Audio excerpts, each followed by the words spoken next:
Hello friends, welcome to learner classes. हम analysis कर रहे थे क्लास 6 से लेकर 12 तक की एनसीईआरटी महेश वर्णमाल की बुक को। तो चलिए शुरू करते हैं। इससे पहले फ्रेंड्स आपसे रिक्वेस्ट है, यदि आप चैनल पर पहली बार है तो प्लीज़ चैनल को सब्सक्राइब कर लीजिएगा, वीडियो को लाइक कर दीजिएगा एंड शेयर करिए। एंड जो भी आपके सजेशन उसे कमेंट बॉक्स में जरूर बताइएगा। वीडियो की पीडीएफ वीडियो के डिस्क्रिप्शन बॉक्स में दे दी गई है, वहाँ पर जाकर आप इसकी पीडीएफ डाउनलोड कर सकते हैं।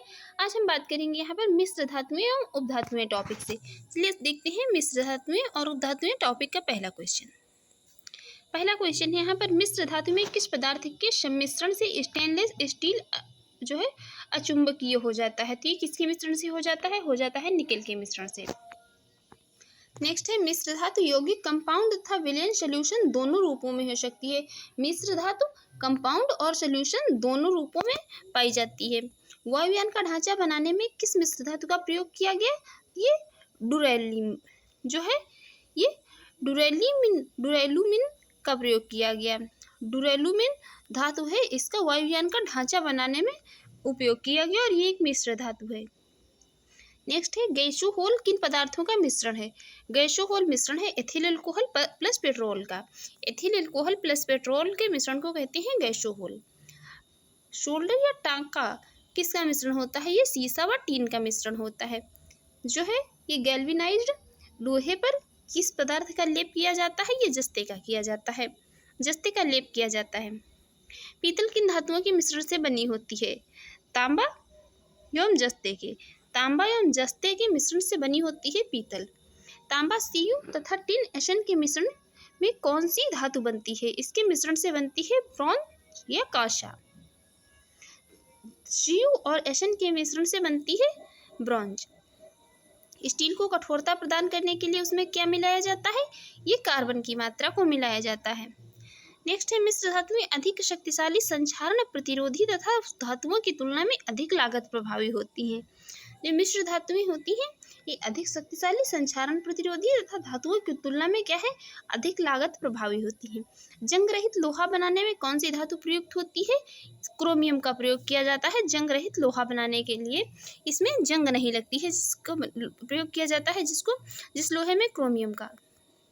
रासायनिक दृष्टि से सिंदूर किसका मिश्रण है? ये मर्क्यूरिक सल्फाइड HgS का मिश्रण है। हवाई जहाज तथा रेल के डिब्बों में पुर्जे के रूप में किस धातु से निर्मित मिश्र धातु का प्रयोग किया जाता है? एल्यूमिनियम। सिलिकॉन Si एवं ऑक्सीजन O का संयुक्त रूप क्या कहलाता है? ये कहलाता है सिलिकॉन डाइऑक्साइड SiO2। नेक्स्ट है, जल और चाक के मिश्रण को किस विधि द्वारा पृथक किया जा सकता है? ये किसके द्वारा किया जा सकता है? अवसादन के द्वारा। फाइबर ग्लास को विद्युत रोधी बनाने के लिए कौन सी उपधातु प्रयुक्त होती है? बोरान का प्रयोग किया जाता है। कौन सी उपधातु शुद्ध रूप से एल्युमिनियम के समान दिखाई देती है? सिलिकॉन। सिलिकॉन जो है ये एल्युमिनियम के समान दिखाई देती है। नेक्स्ट क्वेश्चन, नेक्स्ट है यहाँ पर नेक्स्ट क्वेश्चन है, एलईडीएस। ये एलईडीएस में प्रयोग होने वाला गैल्मियम आर्सेनाइड किस धातु का यौगिक है? ये यौगिक है किसका? आर्सेनिक का। गैल्मियम आर्सेनाइड जो है ये यौगिक है किसका? आर्सेनिक का। कौन सी उपधातु पेयजल में मिश्रित होकर मानव स्वास्थ्य के लिए घातक होती है? ये होती है आर्सेनिक। पुनर्लेखन योग्य CD एवं DVD के निर्माण में प्रयुक्त उपधातु कौन सी होती है? ये होती है कौन सी उपधातु? टेल्यूरियम। धब्बा रहित स्टेनलेस स्टील जो है ये धब्बा रहित स्टील, जिसे स्टेनलेस स्टील बनाने के लिए लोहे के साथ क्रोमियम 10%, मैग्नीज 0.35% एवं कार्बन जो है ये 0.25% आदि धातुओं का प्रयोग किया जाता है। किसके लिए? स्टेनलेस स्टील बनाने के लिए। कैमरा एवं सूक्ष्मदर्शी के लेंस में किस उपधातु का प्रयोग किया जाता है? ये प्रयोग किया जाता है किसका? जर्मेनियम का। ट्रांजिस्टर एवं कंप्यूटर चिप के निर्माण में किस उपधातु का प्रयोग किया जाता है? सिलिकॉन Si का। मैग्नीशियम। मैग्नीशियम किन धातुओं की मिश्र धातु है? ये मिश्र धातु है एल्यूमिनियम, मैग्नीशियम एवं आयरन। एल्यूमिनियम, मैग्नीशियम, आयरन के मिश्रण को कहते हैं मैग्नीशियम। स्टील, पीतल, तांबा तथा कांसा तथा तांबा में कौन सी मिश्र धातु नहीं है? ये तांबा जो है ये मिश्र धातु नहीं है, बाकी यहाँ पर जो है तीनों मिश्र धातुएं हैं। अमलगम क्या होता है? पारे के साथ किसी अन्य धातु का मिश्रण कहलाता है अमलगम। सर्वाधिक मात्रा में सिलिका का प्रयोग किस प्रकार के कांच में किया जाता है? ये किया जाता है क्वार्ट्ज कांच के निर्माण में सिलिका का प्रयोग। German silver. जर्मन सिल्वर में कौन सी धातुएं होती हैं? इसमें होती है तांबा, जस्ता एवं निकिल। इसके मिश्रण को कहते हैं जर्मन सिल्वर। पेयजल में आर्सेनिक की कितनी मात्रा सुरक्षित मानी जाती है? इसमें 10 भाग प्रति बिलियन जो है मानी जाती है। पेयजल में आर्सेनिक की मात्रा जो है तो ये 10 भाग में क्या है, प्रति बिलियन सुरक्षित मानी जाती है। पीतल, कांसा तथा जर्मन सिल्वर, इन सभी में उभय घटक के रूप में कौन सी धातु उपस्थित रहती है? तो ये कॉपर या तांबा। नेक्स्ट बात कर लेते हैं 7 जो है मेटलॉइड्स या उपधातुएं हैं इनकी। पहली है boron B, silicon SI, germanium GE, arsenic S, antimony SB, tellurium TE और पियोपोलेनियम। ये सभी क्या है, ये 7 मिश्र धातुएं हैं, सॉरी उपधातुएं हैं। देखते हैं नेक्स्ट है लोहा उच्च धात्विक बंधन जो है हाई मेटालिक बॉन्ड के कारण क्या होता है, अमलगम का निर्माण नहीं करता है। कौन? लोहा। अब बात करेंगे यहाँ पर किसकी, जो कुछ सामान्य मिश्र धातुएं हैं इनके यूज की और ये इनके कंपोजिशन की बात करेंगे। इसमें सबसे पहले क्या, ब्रॉन्ज या कांस्य या कांसा जो भी कह लीजिए, मानव द्वारा निर्मित प्रथम मिश्र धातु है जिसमें तांबे की मात्रा 88% प्लस टिन जो है कितने 12% है। यूज मूर्तियाँ, सिक्के, बर्तन के निर्माण में। पीतल या ब्रॉस, तांबा 70%, जिंक 30%। बैंड बाजा, घंटियाँ, बर्तन, मूर्तियों के निर्माण में यूज किया जाता है। गन मेटल, तांबा 88%, टिन 8 से लेकर 10% तक और जेडन जिंक जो है तो ये 2 से लेकर 4% तक। मूर्तियों, दांतेदार, गियर, बटन आदि के निर्माण में इसका यूज किया जाता है। नेक्स्ट है टांका या सोल्डर, इसका उपयोग किया जाता है। जिसमें 50 से लेकर 60% तक टिन प्लस जो है 40 से लेकर 50% तक जो है लेड होता है और इसका यूज किया जाता है धातुओं को जोड़ने में।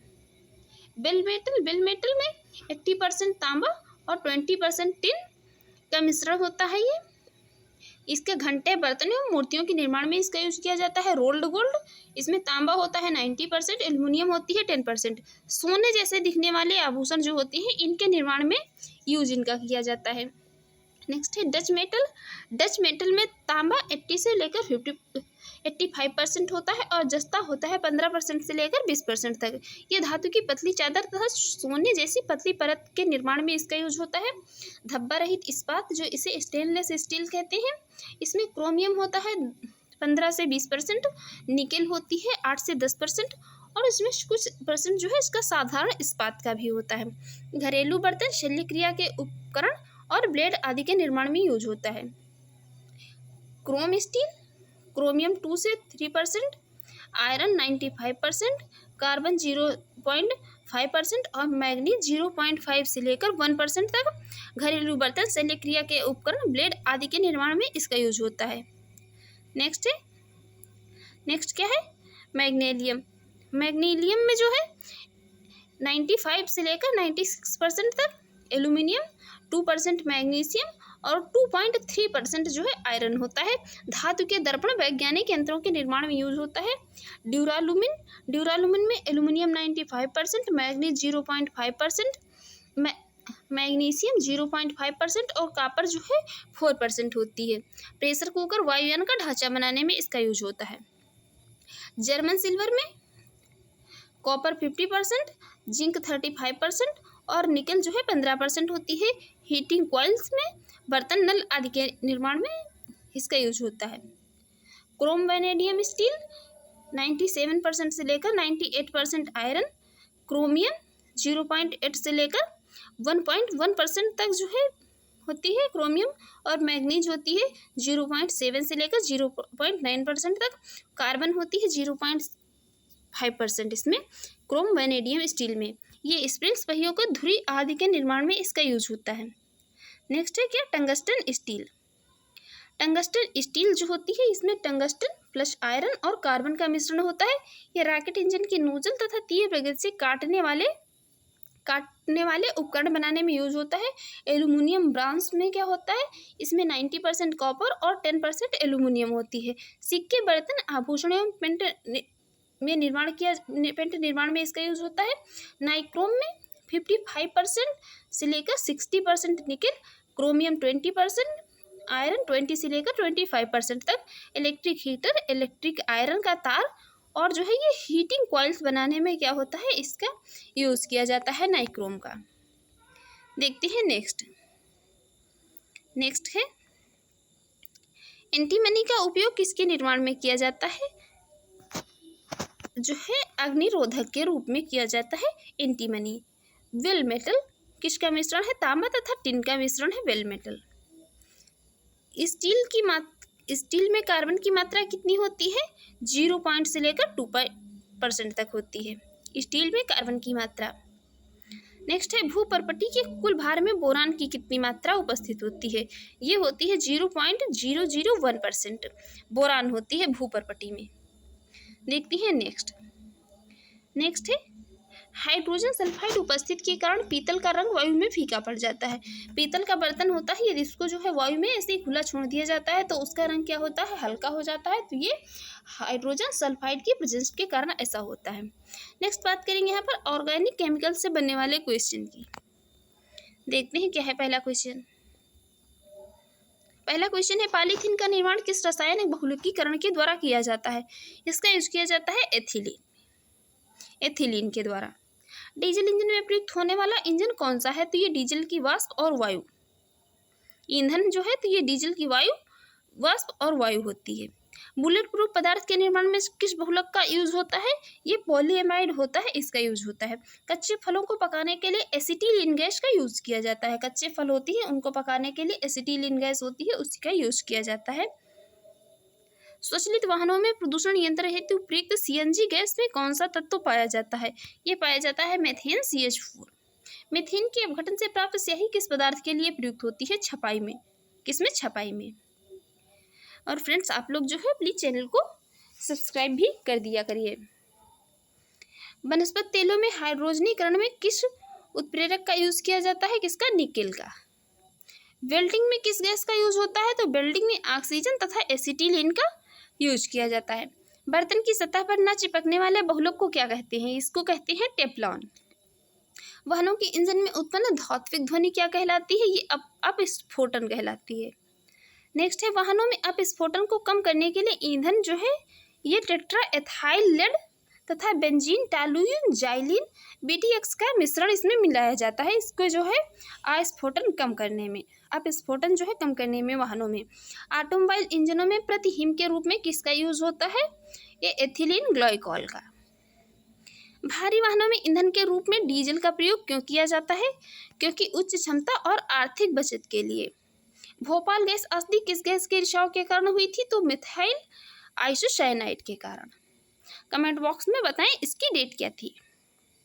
किस रासायनिक यौगिक को मिर्बेन का तेल जो है ऑयल ऑफ मिर्बेन कहा जाता है, किसको, नाइट्रोबेंजीन को। नाइट्रोग्लिसरीन के संघटक के रूप में जो है ये कार्डाइट और ब्लास्टिंग जो है ब्लास्टिंग जिलेटिन पदार्थ इसमें पाया जाता है, किसमें, नाइट्रोग्लिसरीन के संघटक में। देखते हैं नेक्स्ट क्वेश्चन है द्वितीय विश्व युद्ध के समय मलेरिया एवं टाइफाइड रोगों के लिए उपचार के लिए किस टीके का प्रयोग किया गया था, ये DDT जिसे कहते हैं डाइक्लोरो डाइफिनाइल ट्राइक्लोरोएथेन का। कच्ची चीनी को रंग विहीन करने हेतु किस चारकोल का प्रयोग किया जाता है, ये एनिमल चारकोल का यूज किया जाता है, भैया समझ लीजिए। कच्ची चीनी जो होती है तो वो कलर्ड होती है, और जो ये हम खाने में अपने यूज करते हैं अनकलर्ड चीनी जो कि हमें वाइट दिखती है, तो इसको जो है इसको शुद्ध करने में यूज किसका किया जाता है, एनिमल चारकोल, मतलब जानवरों से बने चारकोल का। शहद में कौन सा प्रमुख घटक पाया जाता है, फ्रक्टोज पाया जाता है शहद में। फल पकाने के लिए किस रसायन का प्रयोग किया जाता है, ये किया जाता है कैल्शियम कार्बाइड का। फर्मेंटेशन, शक्कर के कीटवन से कौन सा पदार्थ बनता है, तो एथाइल अल्कोहल बनता है। युद्ध स्थल पर प्रयोग की जाने वाली विषैली गैस ल्यूसाइड किससे बनती है, ये बनती है किससे, एसिटिलीन से बनाई जाती है ल्यूसाइड गैस। धान के खेतों में किस गैस का उत्पादन होता है? ये उत्पादन होता है मीथेन का। किस एल्कोहल में वुड स्प्रिट के नाम से जाना जाता है? तो जाना जाता है किसको? मेथाइल एल्कोहल को वुड स्प्रिट भी कहते हैं। जल में कार्बन डाइऑक्साइड प्रवाहित करने पर सोडा वाटर अम्लीय प्रकृति का हो जाता है। जो सोडा वाटर होता है वो कैसा? वो एसिडिक हो जाता है जल में कार्बन डाइऑक्साइड प्रवाहित करने पर। संशोधित स्प्रिट, रेक्टिफाइड स्प्रिट में कौन सा रसायन होता है? इसमें होता है एथिल अल्कोहल 95% तक, 5% बाकी अन्य होती हैं। बेकेलाइट किन पदार्थों के संघनन से बनता है? तो फिनाइल एवं फॉर्मेल्डिहाइड के पदार्थों से। किस विलायक का प्रयोग नील पेंट हटाने के वाले द्रव्य के रूप में किया जाता है? ये किया जाता है एसीटोन। जो नील पेंट को हटाने वाले द्रव के रूप में यूज किया जाता है वो होता है एसीटोन। किसका प्रयोग निश्चेतक के रूप में किया जाता है? क्लोरोफॉर्म CH-Cl3 का। किस विस्फोटक का नोबेल तेल भी कहा जाता है? तो नोबेल तेल किसको कहते हैं? TNG को, ट्राई नाइट्रोग्लिसरीन को। घरेलू LPG सिलेंडरों में दाब मापक नहीं प्रदान किए जाते हैं क्योंकि LPG सिलेंडरों में गैस की मात्रा को प्रदर्शित नहीं कर सकते हैं। नेक्स्ट है सभी जैव यौगिकों में अनिवार्य तत्व कौन सा है? ये है कौन सा? कार्बन। फॉर्मेल्डिहाइड का जो है ये 40% जलीय विलयन क्या कहलाता है? ये कहलाता है क्या? फार्मेलिन। इसे कहा जाता है फार्मेलिन। देखते हैं नेक्स्ट क्या है। नेक्स्ट क्वेश्चन है आइसोप्रोपिन। आइसोप्रोपिन क्या होती है? ये प्राकृतिक रबर का बहुलक है तथा नायलॉन कृत्रिम क्या है? ये बहुलक उसका उदाहरण है। नायलॉन कृत्रिम बहुलक का उदाहरण है और आइसोप्रोपिन जो है ये प्राकृतिक रबर का बहुलक है। देखते हैं नेक्स्ट क्या है। नेक्स्ट क्वेश्चन है प्रकृति में सबसे अधिक मात्रा में पाया जाने वाला कार्बनिक यौगिक है सेलुलोज। सेलुलोज कार्बनिक यौगिक है, ये सबसे अधिक प्रकृति में पाया जाता है। लौंग में कौन सा तेल होता है? यूजिनॉल होता है। मच्छर भगाने वाली दवाओं में कौन सा रसायन होता है? एलिथ्रीन। मार्स गैस कहते हैं मीथेन को। दुर्गंध युक्त मक्खन व दूध में कौन सा अम्ल पाया जाता है? इसमें जो है दुर्गंध युक्त जो मक्खन होता है उसमें पाया जाता है कौन सा? उसमें पाया जाता है क्या? ये ब्यूटायरिक एसिड। और दूध में पाया जाता है क्या? Lactic acid. स्मोग या धूम्र कोहरा में उपस्थित वह रसायन कौन सा है जो आंखों में जलन उत्पन्न कर देता है? ये पराक्सी एसिटिल नाइट्रेट होता है। किण्वन एक जैव रासायनिक प्रक्रिया है जिसमें सर्वप्रथम फ्रांसीसी रसायन विज्ञानी थे लुई पास्चर ने प्रयोगों के माध्यम से समझाया था किसको? किण्वन फर्मेंटेशन को। मनुष्य के लिए सर्वाधिक अनिवार्य वसीय अम्ल कौन सा है? तो ये कौन सा है? ये है लाइनोलिक एसिड। लाइनोलिक एसिड जो है तो ये मनुष्य के लिए सर्वाधिक अनिवार्य वसीय एसिड है। न सूखने वाले तेलों में किस वसीय अम्ल की मात्रा अधिक होती है? ये होती है किसकी? ओलिक एसिड की। डायनामाइट का मुख्य संघटक रसायन कौन सा है? ये है नाइट्रोग्लिसरीन।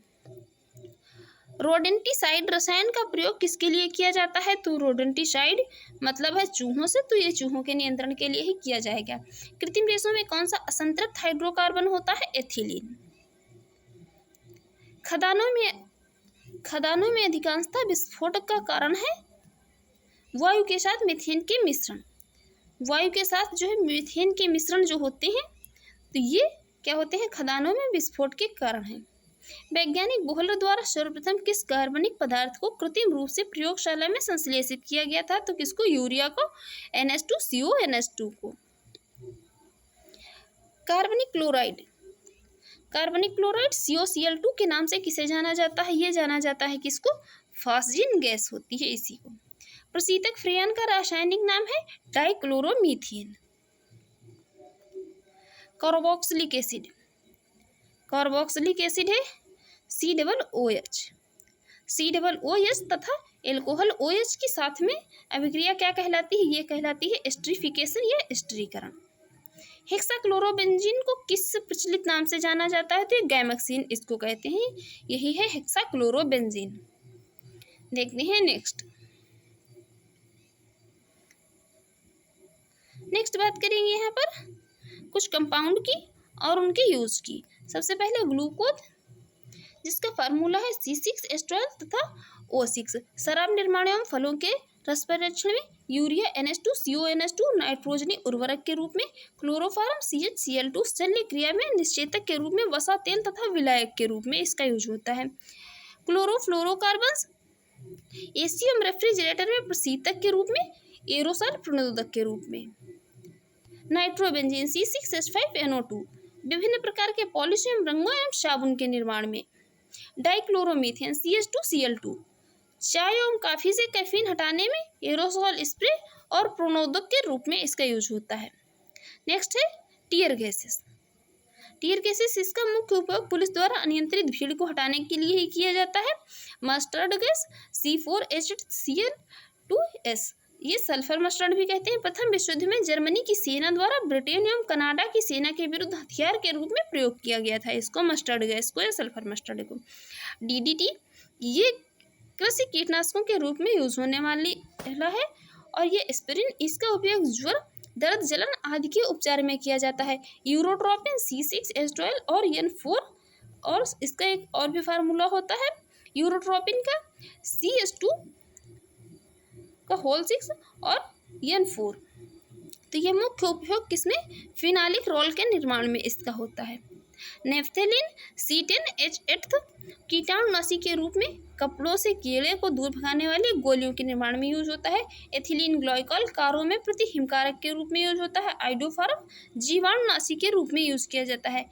पैराल्डिहाइड निद्राकारी दवा के रूप में इसका यूज किया जाता है। एस्बेस्टस अग्निशामक वस्त्र बनाने में। नेक्स्ट बात करेंगे एल्फ्रेड नोबेल को नोबेल पुरस्कार वितरण हेतु एक निधि स्थापित करने के धनराशि किस आविष्कार से मिली थी? तो ये डायनामाइट से मिली थी। विस्फोटक RDX का अन्य नाम क्या है? साइक्लोनाइट, हेक्सोजेन एवं T4 ये इसके जो है सभी क्या है रासायनिक नाम है। टेरिलिन क्या है? टेरिलिन एक क्या है सिंथेटिक फाइबर है। कृत्रिम रेशा है। नेत्रों का परिरक्षण एल्केल्डिहाइड से के किस तनुकृत घोल से पुतलियों को फैलाकर किया जाता है? तो किससे? इयोसिन से। देखते हैं नेक्स्ट क्वेश्चन क्या है। नेक्स्ट है किडवन का प्रयोग alcohol, bread, biscuit, cake, pastry, दही, सिरका आदि के निर्माण में किया जाता है। ये सभी चीजें जो है फर्मेंटेशन की क्रिया द्वारा ही बनाई जाती हैं। अब हम बात करेंगे यहाँ पर chemical reactions and gases law से बनने वाले जो भी क्वेश्चन है, रासायनिक अभिक्रिया एवं गैसीय नियम से बनने वाले क्वेश्चन की। पहला है जल का भाप में बदलना किस प्रकार का परिवर्तन है? तो ये एक फिजिकल चेंज है, भौतिक परिवर्तन। ठोस से सीधे वाष्प बनने की प्रक्रिया को क्या कहते हैं? सब्लिमेशन या ऊर्ध्वपातन कहते हैं। नेक्स्ट है अधिक ऊंचाई वाले स्थानों पर पानी 100 सेल्सियस के नीचे के तापमान पर उबलता है क्योंकि वायुमंडलीय दाब जो है ये कम हो जाता है। वायुमंडलीय दबाव क्या होता है? कम हो जाता है। इस कारण जल का क्वथनांक बिंदु क्या होता है? बॉइलिंग पॉइंट क्या होता है? ये बॉइलिंग पॉइंट इसका घट जाता है। नेक्स्ट है अशुद्धियों के कारण द्रव के क्वथनांक पर क्या प्रभाव पड़ता है? द्रव का क्वथनांक बढ़ जाता है इसमें। कुहरे में कौन सा कोलाइडल सिस्टम प्रयुक्त होता है? ये प्रयुक्त होता है कौन सा? ये प्रयुक्त होता है गैस में द्रव का। नेक्स्ट है शक्कर के घोल का तापमान बढ़ाने से शक्कर की घोल की विलेयता पर क्या प्रभाव पड़ेगा? इसमें प्रभाव पड़ेगा कि विलेयता जो है इसकी बढ़ जाएगी। नमक मिश्रित कपूर को किस प्रकार से शुद्ध किया जाता है? तो ये सब्लिमेशन या ऊर्ध्वपातन प्रक्रिया के द्वारा। जल अपघटन में ऊर्जा किस रूप में उत्पन्न होती है? ये उष्मा के रूप में उत्पन्न होती है। पानी में चीनी का घुलना उदाहरण है फिजिकल चेंज, भौतिक परिवर्तन मतलब। नेक्स्ट है किसी मिश्रण से ठोस विलेय को पृथक करने की विधि कहलाती है क्रिस्टलाइजेशन। मिश्रण से ठोस विलेय को विलेय होता है उसको पृथक करने की जो प्रक्रिया होती है उसको कहते हैं क्रिस्टलाइजेशन या क्रिस्टलीकरण। इमल्सन पायस किस प्रकार का कोलाइड है? ये द्रव में द्रव का कोलाइड है। आयोडीन और पोटेशियम क्लोराइड के मिश्रण को किस प्रकार पृथक किया जाता है? ऊर्ध्वपातन द्वारा। बायल का नियम किस स्थिति में लागू होता है? ये कांस्टेंट टेम्परेचर या नियत ताप पर लागू होता है। नेक्स्ट बात करेंगे समान ताप व दाब पर गैसों के समान आयतन में समान ताप एवं दाब पर गैसों के समान आयतन में अणुओं की संख्या समान होती है। यह नियम किस वैज्ञानिक ने प्रतिपादित किया था? ये क्या था? अवोगाड्रो ने। अवोगाड्रो एक वैज्ञानिक थे, उन्होंने कहा था समान ताप एवं दाब पर गैसों के समान आयतन में अणुओं की संख्या समान होती है। देखते हैं नेक्स्ट क्वेश्चन। नेक्स्ट है आदर्श गैस की ऊर्जा उनकी किस स्थिति पर आधारित होती है? ये होती है टेम्परेचर पर। आदर्श गैस व्यवहार से विचलन क्यों प्रदर्शित करती है? आदर्श गैस व्यवहार से जो है विचलन प्रदर्शित करती है क्योंकि उनके अणुओं के मध्य आकर्षण बल लगने के कारण। दहन किस प्रकार की अभिक्रिया है? ये अभिक्रिया है कैसी? ऑक्सीकरण अभिक्रिया है दहन। स्थिर ताप पर गैस प्रसारित करने पर गैस पर क्या प्रभाव पड़ता है? उसका दाब घटता है। परम ताप किस नियम का परिणाम है? ये चार्ल्स के नियम का। एक समीकरण गैसीय समीकरण है PV बराबर nRT में R क्या शो करता है? ये शो करता है 1 मोल गैस को। आइडियल गैस या आदर्श गैस की ऊर्जा निर्भर करती है गैस के मोलों की संख्या पर। नेक्स्ट है पाश्चराइजेशन। पाश्चराइजेशन प्रक्रिया में दूध को पहले क्या होता है? अधिक देर तक उच्च तापमान लगभग कितने 150 डिग्री फ़ारेनहाइट पर गर्म किया जाता है और एक निश्चित समय में अचानक ठंडा कर लिया जाता है। इसे कहते हैं पाश्चराइजेशन। नेक्स्ट है रोटी तथा गर्म गैस के गुब्बारों का फूलना किस गैसीय व्यवहार के रूप में दर्शाते हैं? ये दर्शाते हैं चार्ल्स के नियम को। नेक्स्ट है तापमान को कितना कम कर देने से सभी गैसें शून्य आयतन घेरेंगी? तो ये परम शून्य तापमान -273 डिग्री सेंटीग्रेड। स्थिर ताप पर किसी गैस का ताप 3 गुना कर देने पर उसका आयतन हो जाएगा कितना? ये हो जाएगा 1/3। एक गैस का वाष्प घनत्व तो कितना 14 है, उसका अणुभार कितना होगा? तो ये उसका दोगुना होगा 28। स्काई या बादल किस कोलाइडी पर परिक्षेपण है? किसका कोलाइडी परिक्षेपण है? तो ये वायु के परिक्षेपण माध्यम में जल बिंदु का। पानी में उपस्थित कोलाइडी कण किस प्रक्रिया द्वारा हटाए जा सकते हैं? ये स्कंदन के द्वारा हटाए जा सकते हैं, कांगुलेशन की प्रक्रिया के द्वारा। नेक्स्ट है सामान्य ताप और दाब TP से क्या आशय है? इससे आशय है -0 डिग्री सेंटीग्रेड तथा 273 केल्विन ताप को सामान्य ताप और 760 मिलीमीटर दाब को सामान्य दाब कहा जाता है। किसी गैस की विसरण गति या डिफ्यूजन स्पीड तथा उसके अणुभार में क्या संबंध होता है? इसमें संबंध होता है क्या? गैस की विसरण गति उसके अणुभार के वर्गमूल के क्या होती है? व्युत्क्रमानुपाती होती है। देखते हैं नेक्स्ट क्या है। नेक्स्ट है क्रोमेटोग्राफी तकनीक का। क्रोमेटोग्राफी तकनीक का प्रयोग एक मिश्रण से पदार्थों को पृथक करने में किया जाता है। एक ऐसी तकनीक है एक मिश्रण से पदार्थों को पृथक करने में इसका यूज़ किया जाता है। इसको कहते हैं क्या? क्रोमेटोग्राफी।